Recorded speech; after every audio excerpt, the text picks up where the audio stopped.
This is Never Stop Trucking. My name is Ennis, and we are talking about rates today. I'm specifically going to be talking about drive-in rates, maybe a little bit about reefer rates because that's what I mostly know. A lot of you have been asking me what the best rate is, what good areas are, and where should you send your trucks to make the most money, and then also uh, what areas to send your trucks to, which areas are going to be the easiest to get out from. There are a lot of areas in United States that have been historically bad as far as the market rates go for semi trucks, and that changes. It changes constantly in the sense that those areas sometimes might be okay. Usually, the bad areas are always bad. Sometimes they change depending on the season and depending on the market conditions. So we're gonna go to the computer screen here. I'm gonna try to draw some areas around certain cities or states, and then we're gonna try to categorize them as usually good, usually okay, and usually bad. And like we said, it all depends. Now, also, a lot of you have been asking me what the best area is and what the best rate is, like pay per mile. And then I'll tell you, you might not like this, but the best pay is the one where you make money. So after you figured out how much money you need, and then cost per mile and all that, or even cost per week, then you have to take that into the account and then see what a good rate is for you. If you drive for $1.50 a mile, you might not be making any money. But some companies, like big companies, might do that and they can still make money. So it depends on a lot of things. So what's the best area for drive-ins? Well, the best area is usually Midwest, to go in and out, but East is a good area to go in, but a bad area to go out. Florida is good area to go in, but bad area to go out. So it depends on what you mean. What do you consider a good or bad area? Do you consider a good area when you send your trucks there, or on where you're about to cover them your trucks from? So that it depends on the mindset. And I know people don't like that when you tell them that, but it's like that. There is no simple answer to this question at all. We could talk about it for hours, and still we are not going to find out. It depends on the day, on the week, on the month you're working in. Sometimes someone may cancel a load and you get a good paying load from that area. Sometimes there are 5 loads and 20 trucks in the area, and then you have to take whatever they want. So it depends on a lot of factors. I think generally about $2, $2.50 average is okay for drive-ins, and for reefers like $3, $4 average. That would be an okay. I know there are people who do it for more. I know people who do it for less, but we are talking about average. Even when you go on that board and you go to research the rates, and then you type in the zip codes and all that, and we will show you that. What it shows you is a historical rate. It's not a current rate. Like today is Monday, the November, what is it? November 22nd, 2021. And when I look at the that board and those rates, that's history. That's I think like last 2 weeks, and that's a historical average rate.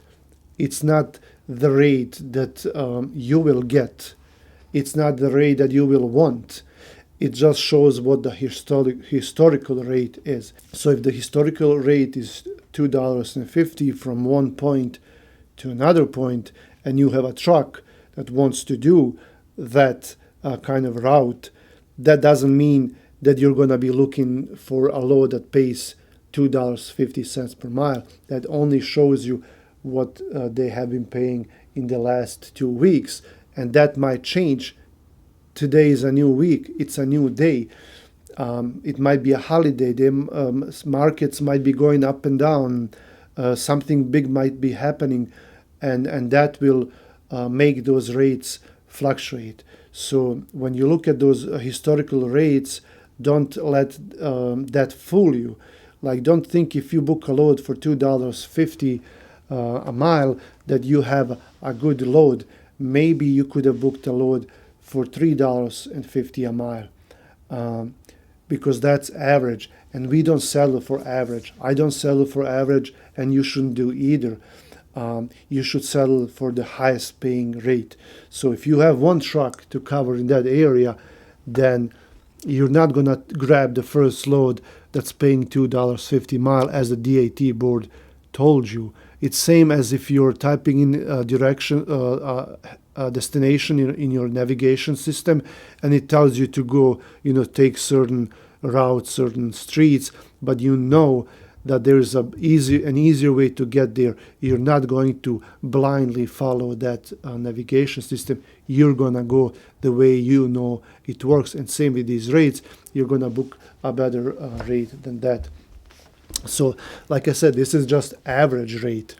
So there are two problems with that. One, that it's an average rate, and one that's historical. So it's not a current rate, it's not the best rate. Average means that if they're paying $250 a mile, that a lot of loads paid $1.50 a mile or $2, and then a lot of loads paid $3 and $3.50. So we want those loads for $3.50. We don't want the loads for $1.50 or $2.50. We want the loads that pay more. So don't let the average word fool you, because it's not an average. You're not an average person.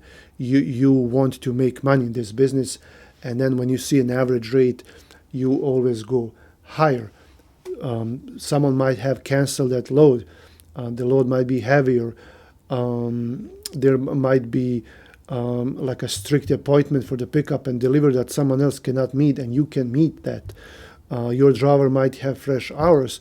There's a lot of negotiation tactics and points that you can present to the broker, and then make them want to book load with you and no one else, because you have an empty driver, fresh on hours, close, not that far, can go pick up right now, can deliver first thing in the morning, can do it safely, as they seen in your history that you've done all those safe loads for them, and then that will give you more leverage in negotiating, and then you will get a higher paying load, and you will get a load paid on today's market rates, not from 2 weeks ago. No one cares what happened 2 weeks ago, how much they paid.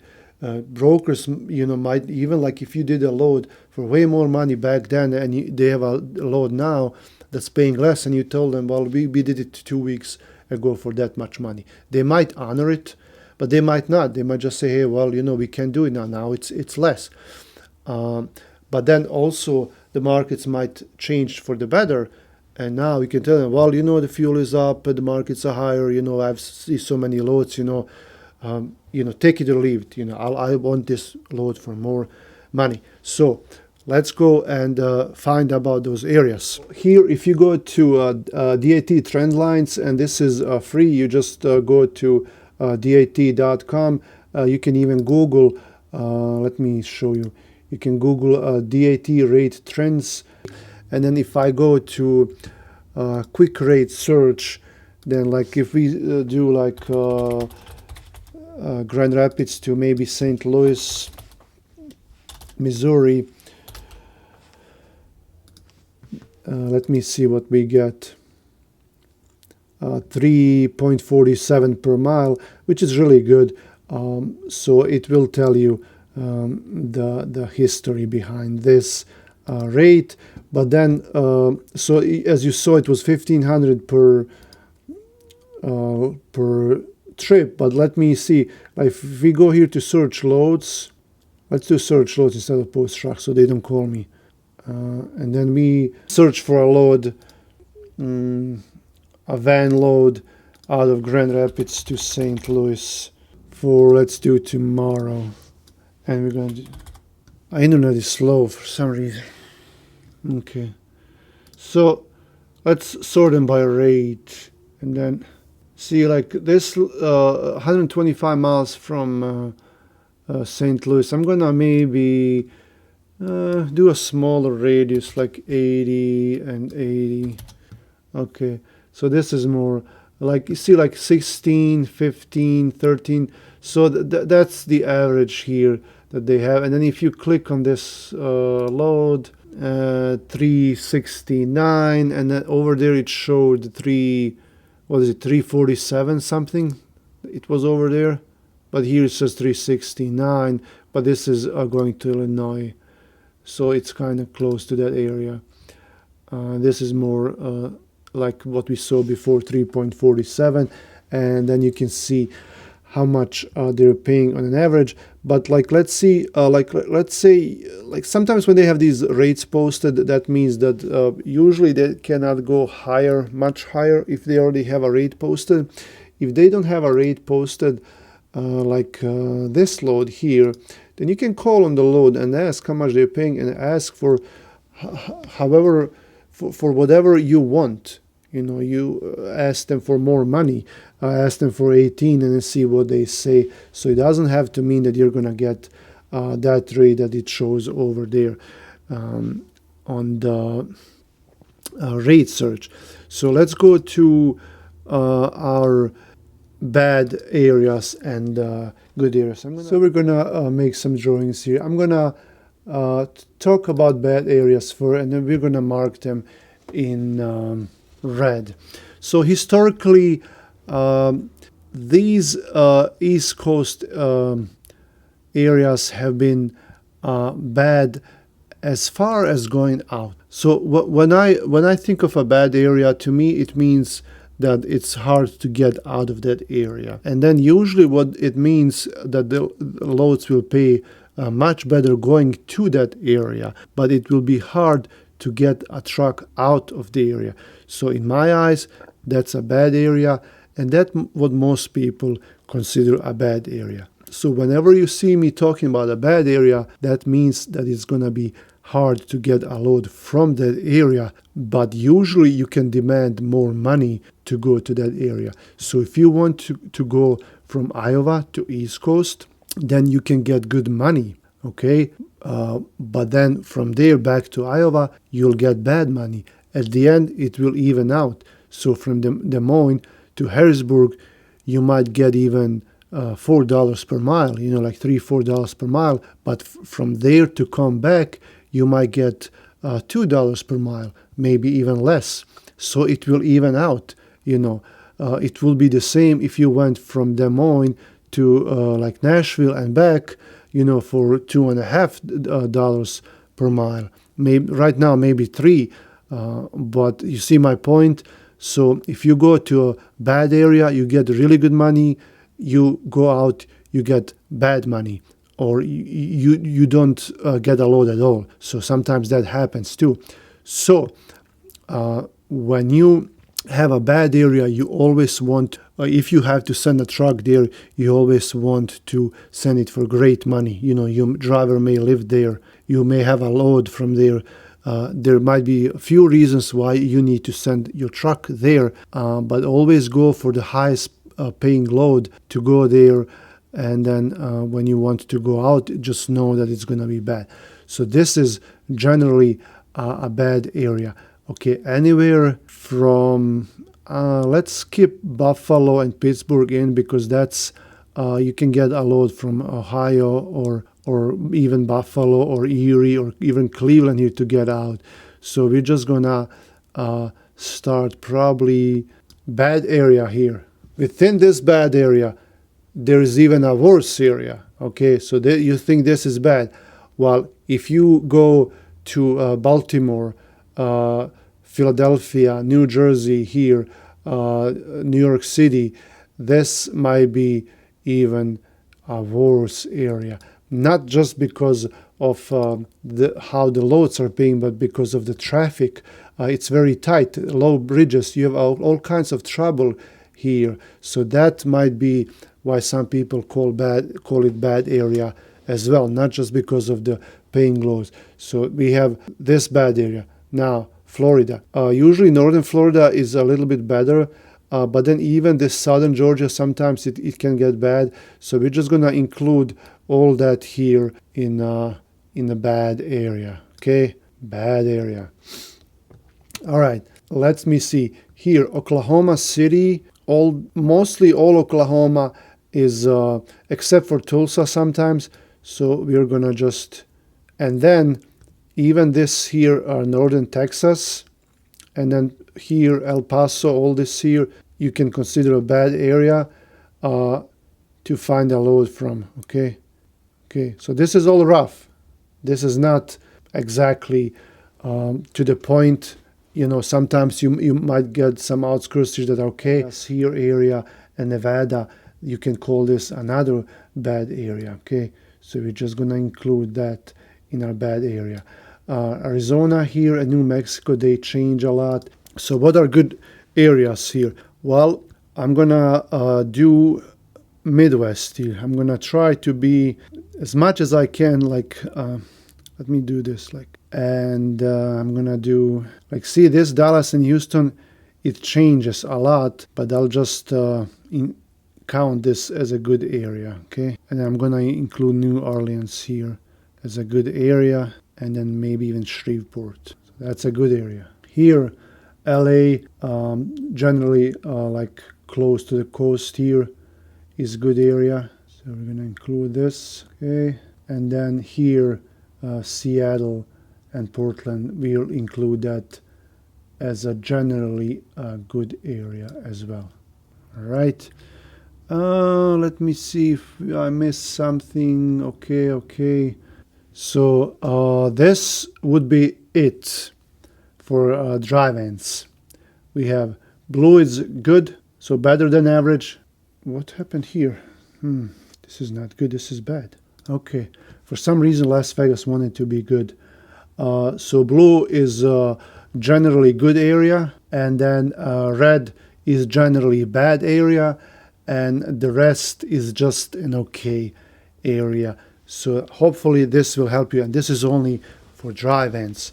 Reefers will change, and that's a different story, because with reefers you can also we can do a quick look while we have this map here. So Florida will change. Sometimes it's a bad area, sometimes it's a good area depending on the season. And then here New Jersey is actually a good area for reefers to go out from, and even here sometimes in New York. So this sometimes is usually it's a good area for reefers to go out from, and but anything else here, like here and here, is bad. This is a good area for reefers. Texas is a good area for reefers as well, Louisiana. So it changes. Now, most of my experiences with drive-ins, with reefers, it might be a little bit different. But reefers, when you book loads with reefers, generally you always want to shoot for highest rate. Just throw out a rate there, and then if they have to cover, they will give you more money. And then sometimes you can ask for $1,000 more, or maybe even more than that. You just kind of watch it, see what other brokers are paying, or if they start calling you, you post a reefer, and sometimes if it's a big demand, then they will start calling you, and then your phone is going to blow up, and then you can just ask for any ridiculous rate you want. Just don't be afraid to ask for way more than what it is. If the markets are like $3.70, then just ask for $5 per mile or more, and then sometimes you can get it, sometimes you can't, and you can kind of be the judge of that, if that's going to work or not. And then I hope this little video will help some of you, because you've been asking me what a good area is, what bad areas, and this is what I consider it to be. This is not something that someone decided that it is. This is just from my experience, what I've been seeing, and then this all might change any minute. I hope you like this video, and subscribe, and then in the description I'll have some of these links here, and also in the description you can sign up for my email list to keep you posted about what's coming or what's already out there. And then I'll see you around. Stay safe.